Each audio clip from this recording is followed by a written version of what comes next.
বর্তমান সময় রাস্তায় গাড়ি চলার সময় যখন দেখা যায় যে ট্রাফিক ছাড়াই গাড়ি সিগন্যালে দাঁড়িয়ে গেছে, সরকার বিভিন্ন ধরনের কার্ড সিস্টেম করেছে, বিভিন্ন সুযোগ সুবিধা টুকিটাকি আলহামদুলিল্লাহ খুব ভালো দিচ্ছে। তা আমার একটা গল্প মনে পড়লো। যেমন আমাদের দেশে মনে করেন ছোটোখাটো বিয়ের অনুষ্ঠানগুলোর ভিতরে 100, 200, 300 মানুষের আয়োজন করতে গেলে, ম্যাক্সিমাম 300 মানুষের আয়োজন করতে গেলে লক্ষ টাকার একটা গরু লাগে, খাসি লাগে, 1000 টাকা দামের খাসি, মুরগি, ডিম, মাছ থেকে শুরু করে 5 পদের তরকারি এবং দধি, মিষ্টি, কোল্ড ড্রিঙ্কস সহ অনেক কিছুর প্রয়োজন হয়।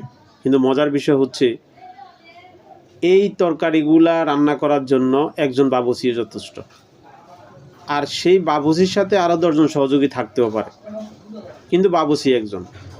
আর একজন বাবুর্চি যদি এই রান্নার কোনো রকম ত্রুটি হয়ে যায় তাহলে পুরা বিয়ের অনুষ্ঠানটাই মাটি। সরকারের প্রশংসা অবশ্যই করা উচিত। সরকার যা করছে তা আমাদের অবশ্যই ভালোর জন্য করছে, মঙ্গলের জন্য করছে। কিন্তু সত্যিকার অর্থে যদি দুর্নীতি এবং চুরি বন্ধ না করতে পারে তাহলে এই ফ্যামিলি কার্ড, কৃষক কার্ড, ফুয়েল কার্ড, স্বাস্থ্য কার্ড এবং কোনো কিছুতেই সুনাম আসবে না।